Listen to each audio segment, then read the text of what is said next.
Hello दोस्तों, welcome back. क्या आपको पता है आपके बच्चे क्या करते हैं? कहीं आपकी लापरवाही उन्हें धीरे धीरे क्रिमिनल तो नहीं बना रही? ये मूवी नहीं, एक सीख है जो हर पेरेंट्स को लेनी चाहिए। आजकल के बच्चों में से इंसानियत खत्म होती जा रही है। कहीं हम उसे बढ़ावा तो नहीं दे रहे? सियोल के उस बिजी रोड पे एक आदमी एक स्पोर्ट्स कार का रास्ता रोकता है। उस स्पोर्ट्स कार में एक अमीरजादा बैठा है जिसके रैश ड्राइविंग से आदमी गुस्सा हुआ है। वो उस अमीरजादे से उलझ पड़ता है, मगर उस अमीरजादे पे इसका कोई असर नहीं पड़ता। उल्टा वो इस आदमी को गालियां देने लगता है। तो अब और गुस्सा होके ये आदमी अपनी कार से बैट निकाल के उस अमीरजादे को मारने मोड़ता है। तो अब अमीरजादा उस आदमी को अपनी कार से उड़ा देता है और उसकी एसयूवी को भी ठोक देता है, जिससे वो आदमी ऑन द स्पॉट मर जाता है और एसयूवी में बैठी उसकी बेटी बुरी तरह जख्मी हो जाती है। उस लड़की यानी मियोनी को तुरंत गवर्नमेंट हॉस्पिटल में ले जाया जाता है, जहां डॉक्टर गेविन उसकी सर्जरी करा के उसे बचाता है। इसी गेविन का बड़ा भाई जोआन बिग शॉट लॉयर है, जिसने जिनसू नाम की मॉडल से दूसरी शादी की है। गेविन को पहली वाइफ से 16 साल की लड़की हेयुन भी है। हेयुन अपनी सौतेली माँ जिनसू को पसंद नहीं करती। लगभग उसी की उम्र की लड़की से उसके डैडी का शादी करना उसे पसंद नहीं, मगर इस बात पर अपने डैडी से बार बार झगड़ा करने से वो उन्हें एक्सप्लॉइट करना पसंद करती है। वो अपने हिसाब से उनके क्रेडिट कार्ड पे खर्चा करती रहती है। जोआन को पैसे की कोई कमी नहीं, तो वो भी अपनी बेटी को नहीं रोकता। अब इसी जोआन के पास उस अमीरजादे की केस आती है, जिसने कार से उस आदमी को कुचल के मारा था और उसकी लड़की को बुरी तरह घायल किया था। सीसीटीवी में उस अमीरजादे के सारे कारनामे रिकॉर्ड हो चुके हैं, तो उसे बचाना मुश्किल है। मगर ऐसी ही मुश्किल केस को आसानी से जितवाना यही जोआन की खासियत है। इसी की तो वो भारी भक्कम फीस लेता है। यहाँ अगले दिन डॉक्टर गेविन अपनी उस पेशेंट मियोनी का चेकअप करने जाता है। मियोनी की माँ शॉक में है। एक तो हादसे में उसके हस्बैंड की मौत हुई है, ऊपर से बेटी बेड पे अनकॉन्शियस पड़ी है। गेविन उसे दिलासा देता है कि उसकी बेटी बिल्कुल ठीक होगी। वो औरत गेविन से कहती है कि उसका हस्बैंड कोई गुंडा मावली नहीं था, एक बेसबॉल प्लेयर था। गलती उस अमीरजादे की थी। गेविन उससे कहता है कि उसे जरूर न्याय मिलेगा। गेविन गवर्नमेंट हॉस्पिटल में सर्जन है, तो उसकी सैलरी भी कोई खास नहीं। ऊपर से वो जरूरतमंद पेशेंट की मदद करते रहता है, जिस वजह से उसे पैसों की हमेशा तंगी रहती है। फिर भी उसका उसूल है, पैसों से ज्यादा पेशेंट की जान को अहमियत देनी चाहिए। जोआन की बेटी हेयुन अपने कजिन सिमोन को पढ़ाने आया करती है। सिमोन गेविन का बेटा है। दोनों कजिन भाई बहन उस कार हादसे के वीडियो को सोशल मीडिया पे देखते हैं, मगर हैरत की बात यह होती है कि गुस्सा या दुखी होने के बदले वो उस वीडियो को एंजॉय करते हैं, उस अमीरजादे का समर्थन करते हैं। आजकल के जवान हिंसा की ओर अट्रैक्ट होते जा रहे हैं। ये इसी की मिसाल है। जोआन और गेविन की मां डेमनेशिया से पीड़ित है। जोआन चाहता है कि उसे किसी नर्सिंग होम में रखा जाए, मगर गेविन इस बात के खिलाफ है, तो वो उसकी देखभाल अपने ही घर में कर रहा है। इसके बावजूद माँ को हमेशा जोआन की फिक्र लगी रहती है, जिस बात पर वो कभी कभी वॉयलेंट भी हो जाती है।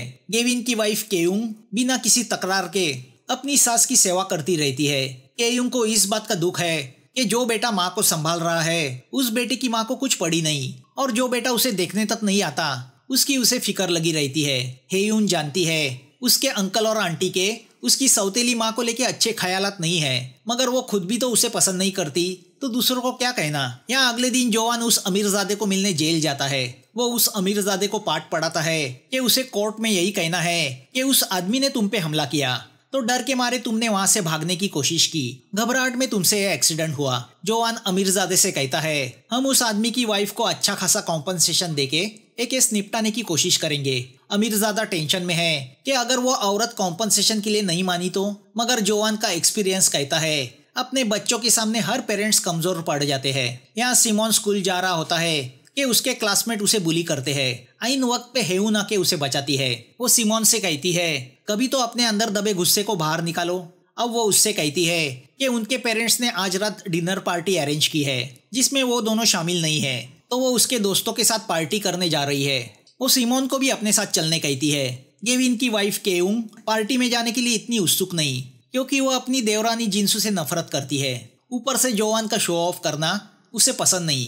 पार्टी का इनविटेशन जोआन की तरफ से है, तो जाहिर है रेस्टोरेंट भी 5 स्टार है। गेविन अपनी मामूली कार में से उस रेस्टोरेंट पहुंचता है। वैले पार्किंग वाला उसकी कार को अटेंड करने जाता ही है कि सामने से जोआन की बेंटले आती है, तो अटेंडेंट गेविन की कार को छोड़ के जोआन की तरफ भागता है। केयुंग को वो अपना इंसल्ट लगता है। तो इसी ईगो वाले माहौल में दोनों भाई अपनी वाइफ के साथ डिनर एंजॉय करने आए हैं। दूसरी ओर सिमोन को हेयुन पिकअप करती है। वो अपने बॉयफ्रेंड के साथ स्पोर्ट्स कार में आई है। सिमोन हेयुन के दोस्तों के उकसाने पर बहुत सारी शराब पीता है। यहाँ दोनों भाइयों की पार्टी शुरू होती है।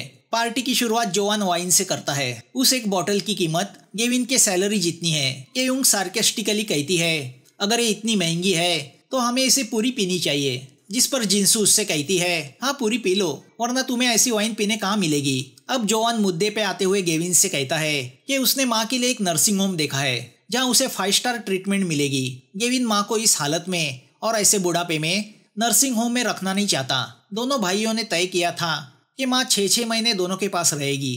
केयुंग को कोई प्रॉब्लम नहीं। जोआन कहता है उस जगह का मंथली रेंट $6,000 है, जिसमें से सिर्फ 1,000 पर मंथ गेविन को देने हैं, बाकी के वो देगा। मौका देख के जिंसू केयुंग से पूछती है, क्या हम अच्छे दोस्त नहीं हो सकते?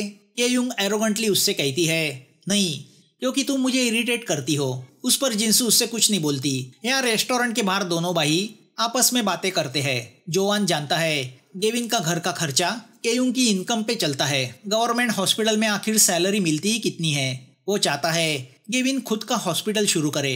गेविन उससे कहता है, तुमने मुझे महंगा वाला खाना खिलाया, इसका मतलब ये नहीं तुम मुझे घटिया सलाह दो। अब जोआन गेविन से कहता है, तुम्हारे हॉस्पिटल में जो मियोनी नाम की लड़की एडमिट है उसे मरने मत देना, उसके मुजरिम का केस मैं हैंडल कर रहा हूँ। गेविन जोआन से कहता है, हम दोनों में यही फर्क है, पैसे लेके तुम मुजरिम का साथ दे रहे हो और मैं छोटी सी सैलरी में एक मासूम बेगुनाह को बचाने में लगा हूँ। जोआन कहता है, वो अनइंटेंशनल जुर्म था और क्लाइंट की तरफ से लड़ना मेरा प्रोफेशन है, फैसला तो कोर्ट करेगी। गेविन कहता है, हाँ, उस छोटी बच्ची के बाप को उसके सामने कुचला गया, वो बच्ची मौत से जूझ रही है और तुम कोर्ट के फैसले की दुआई दे रहे हो। जोआन कहता है, पैसे देके उन्हें कॉम्पनसेट किया जाएगा। गेविन उससे कहता है, उस अमीरजादे से तुम बड़े मुजरिम हो। अब ये दोनों कपल घर जाने निकलते हैं। गेविन अपनी वाइफ से कहता है, अब ये जिम्मेदार वकील ड्रिंक एंड ड्राइव करेगा। गेविन अपनी कार की तरफ मुड़ता ही है कि अचानक जोआन अपनी कार से उसके सामने आके जोरों से ब्रेक लगाता है, जिस बात से गेविन डर जाता है। जोआन गेविन से कहता है, अगर मैं तुम्हें अपनी कार से उड़ा देता तो कानून की नज़र में वो अनइंटेंशनल मर्डर होता, क्योंकि रोड के बीच में तुम खड़े हो, केस में जीत जाता। मेरे जैसा अच्छा वकील ही इंटेंशनल को अनइंटेंशनल साबित कर सकता है। यहाँ सिमोन और हेयुन शराब के नशे में एक गली से जा रहे होते हैं कि सिमोन अपने दिल में दबी भड़ास वहाँ पड़े कचरे पे निकालने लगता है। हेयुन भी उसे ज्वाइन होती है। रात को जब सिमोन घर में आता है तो केयुंग समझ जाती है उसका बेटा शराब पी के आया है, मगर सिमोन उसी पे चिल्लाता है। दूसरे दिन सिमोन की क्लास टीचर केयुंग को स्कूल में बुलाती है। सिमोन को काफी कम मार्क्स आए हैं। टीचर केयुंग से कहती है कि इसी तरह सिमोन को कम मार्क्स मिलते रहे तो उसे मेडिकल कॉलेज में एडमिशन नहीं मिलेगी। टीचर केयुंग को सलाह देती है कि डॉक्टर होने के नाते गेविन अपने बेटे को स्टडी में हेल्प करे। केयुंग ये बात गेविन को बताती है, मगर गेविन को ये सब करने के लिए वक्त कहाँ। केयुंग गेविन को धमकी देती है कि अगर बेटे को कम मार्क्स मिले तो उसके जिम्मेदार तुम होगे। यहाँ कोर्ट में उस अमीरजादे का केस शुरू होता है। जोआन की दलीलों के चलते उस अमीरजादे को बेल मिल जाती है। गेविन सिमोन से कहता है कि अगर तुम मेरी तरह डॉक्टर नहीं बनना चाहते तो ठीक है, मगर कुछ अच्छा बनो। यहाँ घर में केयुंग वॉशिंग मशीन में सिमोन की पैंट डालने जाती है तो उसे उस पर लगे खून के धब्बे दिखाई देते हैं, जिससे वो हैरान होती है। केयुंग एक एनजीओ में डायरेक्टर है जो बेघर लोगों के लिए काम करती है। ऐसी ही एक बूढ़ी बेघर औरत की कहानी देख के उसके आंखों में आंसू आ जाते हैं। तभी टीवी पे न्यूज आती है, एक बेघर आदमी को 2 टीनेज बच्चों ने बिना किसी वजह लातों से इतना पीटा कि उसे कोमा की हालत में हॉस्पिटल में एडमिट करना पड़ा। पीटने वाले उन बच्चों में एक 15 साल का लड़का था तो दूसरी 16 साल की लड़की थी। अब केयुंग घर आके सिमोन ने पिछली रात पहने कपड़े देखती है। वही कपड़े वीडियो में उस लड़के ने पहने हैं। ये इंसिडेंट रात 11:30 बजे हुआ था। केयुंग को याद आता है सिमोन स्टडी का बहाना बना के हेयुन के यहाँ गया था। केयुंग समझ जाती है बेदर्दी से उस आदमी की पिटाई करने वाला कोई और नहीं, उसी का बेटा है। अब वो पूरी तरह डिस्टर्ब हो जाती है। शाम को जब सिमोन घर आता है तो वो उसे साफ साफ पूछती है, वीडियो में जो लड़का दिख रहा है क्या वो तुम हो? सिमोन साफ झूठ बोलता है, वो लड़का मैं नहीं। केयुंग भी यही तसल्ली कर लेती है कि वो उसका लड़का हो ही नहीं सकता। मगर दूसरी ओर हेयुन बेशरम की तरह अपने डैडी के ऑफिस में जाके उन्हें स्टोरी बना के कहती है कि उसकी एक फ्रेंड के हाथों एक आदमी को मरते दम तक पीटने का जुर्म हुआ। तो एज अ लॉयर वो जोआन की सलाह चाहती है, मगर जोआन जिसने आज तक बड़े बड़े मुजरिमों का बयान लिया है वो जान जाता है वो लड़की कोई और नहीं, उसकी बेटी हेयुन ही है। वो घर जाके हेउन के ड्रेस को उस वीडियो में लड़की ने पहने ड्रेस से मैच करता है, जो ऑफकोर्स मैच होता है। पुलिस वीडियो में दिख रहे उन दोनों की तलाश में है। अब जोआन के होश उड़ जाते हैं। जिनसू भी शॉक हो जाती है। यहाँ हॉस्पिटल में वो बेघर आदमी वेंटिलेटर पे है। जोआन के समझ में नहीं आता अब क्या करे। पुलिस क्राइम सीन के आसपास के मोबाइल सिग्नल को ट्रैक कर रही है। वो सुन के जोआन के पसीने छूटते हैं। उस आदमी की माँ इस हादसे से शॉक में है। गेविन को अभी तक इस हादसे के बारे में पता नहीं। जोआन गेविन से कहता है, आज मुझे पता चला, बाप होने के बावजूद मैं मेरी बेटी को जानता ही नहीं। क्या तुम तुम्हारे बेटे को जानते हो? गेविन कहता है, बच्चे आजकल पेरेंट्स से बात कहाँ करते हैं। अब जोआन गेविन को बताता है कि आजकल सोशल मीडिया पे एक वीडियो वायरल हो रहा है जिसमें 2 टीनेजर एक बेघर आदमी को ब्रूटली पिटते हुए नजर आ रहे हैं। शायद वो हमारे बच्चे हैं। वो सुन के गेविन शॉक होता है। जोआन बताता है उनकी इस हरकत की वजह से वो आदमी आईसीयू में है। उसके बचने की उम्मीदें काफी कम है। अपने ख्यालों में खोया गेविन कार से घर लौट रहा होता है कि उसकी कार से एक हिरन टकरा के मर जाता है। एक हिरन की मौत से वो गिल्टी फील करता है। यहाँ तो एक इंसान की जान का सवाल है। अब गेविन वही वीडियो केयुंग को दिखाता है। हालांकि केयुंग वो पहले ही देख चुकी है। केयुंग को रोते देख वो समझ जाता है वीडियो में उसी का बेटा है। गेविन सीधा जाके सिमोन से सच्चाई पूछता है। सिमोन इस बार भी झूठ बोलता है, वो मैं नहीं, मगर उसके चेहरे से साफ नजर आता है वो झूठ बोल रहा है। गेविन कस के उसे एक चाटा मारता है तो केयुंग अपने बेटी की साइड लेती है। सिमोन सफाई देता है कि उस आदमी ने हमें पहले गाली गलौज की, हमने तो सिर्फ उसकी थोड़ी पिटाई की, हमें नहीं पता था इतनी सी पिटाई से वो आईसीयू में जाएगा। अब गेविन और केयुंग दोनों जोआन के घर पहुंच जाते हैं। जोआन उनसे कहता है वो आदमी अब तक कोमा में है, ये अच्छी बात है। अगर वो कोमा से बाहर आया तो प्रॉब्लम होगा, और अगर मर गया तो और भी प्रॉब्लम होगा। जिनसू का कहना है वीडियो क्लियर नहीं तो पुलिस उन तक नहीं पहुंचेगी। इस हादसे का कोई विटनेस नहीं। गेविन का कहना है उनके बच्चों ने क्राइम किया है तो उन्हें पुलिस के हवाले करना चाहिए, जिसके लिए केयुंग तैयार नहीं। जोआन का कहना है कि बच्चों पे केस चली तो उनका करियर खराब होगा, जिस पर गेविन कहता है मैं लोगों की जान बचाता हूँ और मेरा बेटा लोगों को मारते फिर रहा है। जोआन भी बच्चों को पुलिस के हवाले करने को तैयार नहीं। किसी बेघर भिखारी के लिए वो अपने बच्चों का फ्यूचर खराब नहीं करना चाहता। गेविन कहता है अगर वो आदमी मर गया तो हमारे बच्चे कानून की नजर में मर्डरर हो जाएंगे। जोआन का कहना है अगर वो आदमी मरा तो बिना किसी सबूत के केस क्लोज हो जाएगा।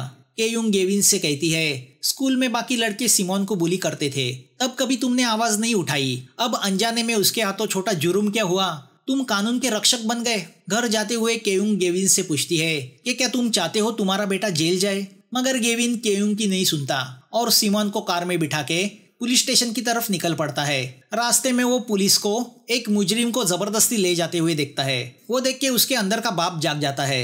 यहाँ जिनसू जोआन से कहती है कि उसे अपनी बेटी से बात करनी चाहिए, तो यहाँ केयुंग गेविन से कहती है बेटे के हाथ से पहली गलती हुई है, हमें उसे समझ के लेना चाहिए। मगर इस बात से गेविन डिस्टर्ब होता है। हॉस्पिटल में भी वो बिना वजह अपने असिस्टेंट पे गुस्सा होता है। इतना सब होने के बावजूद सिमोन और हेउन कूल है। सिमोन कहता है अगर मेरी मम्मी नहीं बचाती तो मेरे डैडी मुझे जेल ही भेज देते।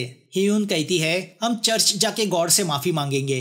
यहाँ जोआन का वो अमीरजादा क्लाइंट उससे मिलने आता है। जोआन उससे कहता है कि वो हॉस्पिटल जाके विक्टिम की वाइफ से माफी मांगे, केस लड़ने में काम आएगी। वो अमीरजादा जोआन से कहता है पैसे तो दे रहा हूँ, माफी क्या मांगना, मेरे बदले तुम ही जाके माफी मांगो, हमने तुम्हें इतनी फीस जो दी है। जिनसू जोआन से कहती है हेयुन को अपने किए पे बिल्कुल पछतावा नहीं, अगर उसे टोका नहीं गया तो वो और कॉन्फिडेंट हो जाएगी और हो सकता है आगे जाके फिर से एक गलती करे।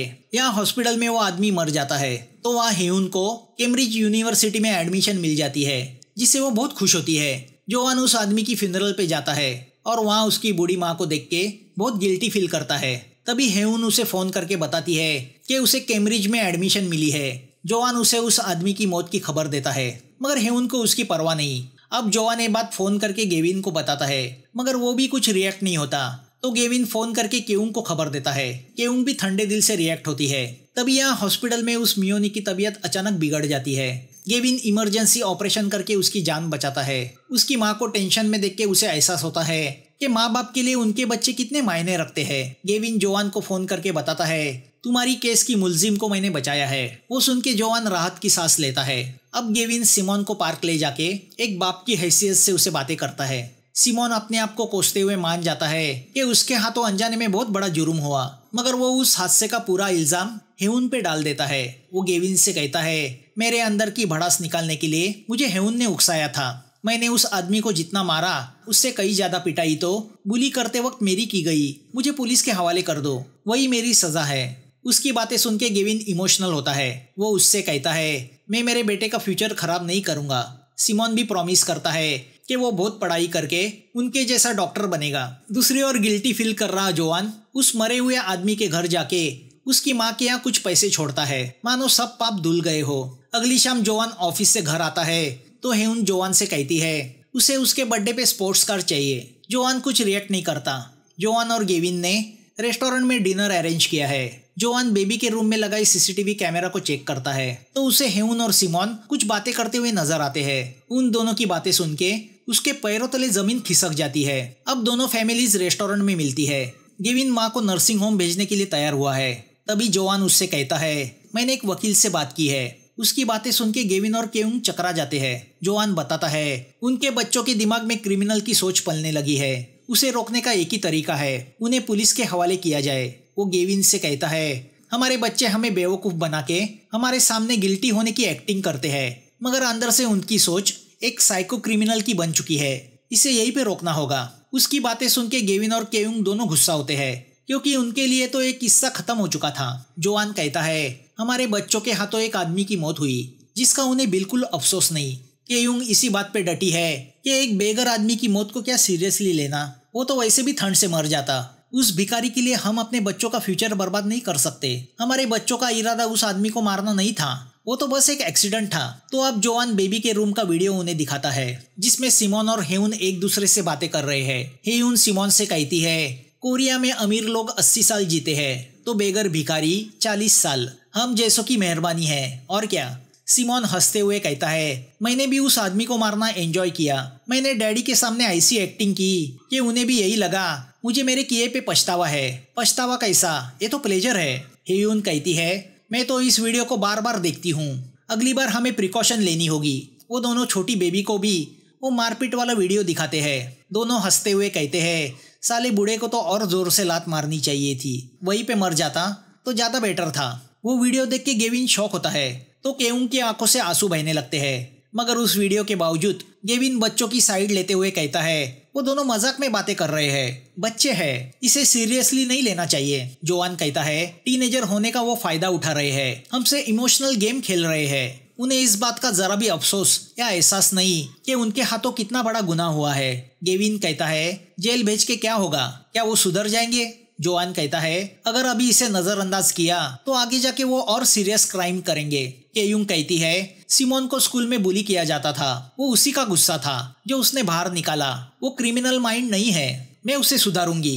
गेविन कहता है, आज से हम हमारे बच्चों को मॉनिटर करेंगे, उन्हें अच्छा पाठ देंगे, उनके दिमाग से बुराई को निकाल देंगे। मगर जोआन नहीं मानता तो गेविन उससे कहता है, मैं मियोनी की माँ को कन्विंस करूंगा कि वो तुम्हारे क्लाइंट से सेटलमेंट करे। जोआन उससे कहता है, तुम तो सौदा करने लगे, हमारे बच्चों ने जो किया उसे इंटेंशनल मर्डर कहते हैं, वो गलती नहीं थी। गेविन उससे कहता है, तुमने आज तक इतने क्रिमिनल्स को कानून से बचाया और अब हमारे टीनेज बच्चों को मुजरिम साबित करने पे तुले हुए हो। सिमोन नाजुक है, वो जेल में मर जाएगा, हमारे बच्चे और एक चांस डिजर्व करते हैं। जोआन कहता है, हमारे बच्चे और एक गुनाह करने के लिए उत्सुक है। जिस पर गुस्सा होते हुए गेविन उससे कहता है, मेरे बेटे की जिंदगी का फैसला करने का हक तुम्हें नहीं। जोआन उसे समझाता है, यही वक्त है उनमें पल रहे गुनाह को रोकने का, उन्हें उनके गुनाह की सजा तो भुगतनी ही होगी। अब गुस्सा होकर गेविन जोआन का गिरेबान पकड़ लेता है और उसे धमकी देता है, अगर तुम पुलिस स्टेशन गए तो मैं तुम्हें मार दूंगा। जोआन शांति से उससे कहता है, कल सुबह मैं मेरी बेटी को पुलिस के हवाले करूंगा, मैं चाहता हूँ तुम भी वही करो। गेविन धमकी देता है, मेरे बेटे को कुछ हुआ तो मैं तुम्हें जिंदा नहीं छोड़ूंगा। वो और केउंग वहां से चले जाते हैं। अब जैसे ही जोआन रेस्टोरेंट के बाहर आता है, गेविन उसे अपनी कार के नीचे कुचल देता है। जोआन ऑन द स्पॉट मर जाता है। क्या ये कानून की नजर में अनइंटेंशनल मर्डर था? मूवी यहाँ खत्म होती है। दोस्तों, अगर वीडियो अच्छा लगा हो तो लाइक करना, हाइप करना, सब्सक्राइब नहीं किया हो तो सब्सक्राइब करना। फिर मिलेंगे नए वीडियो के साथ। Thanks for watching.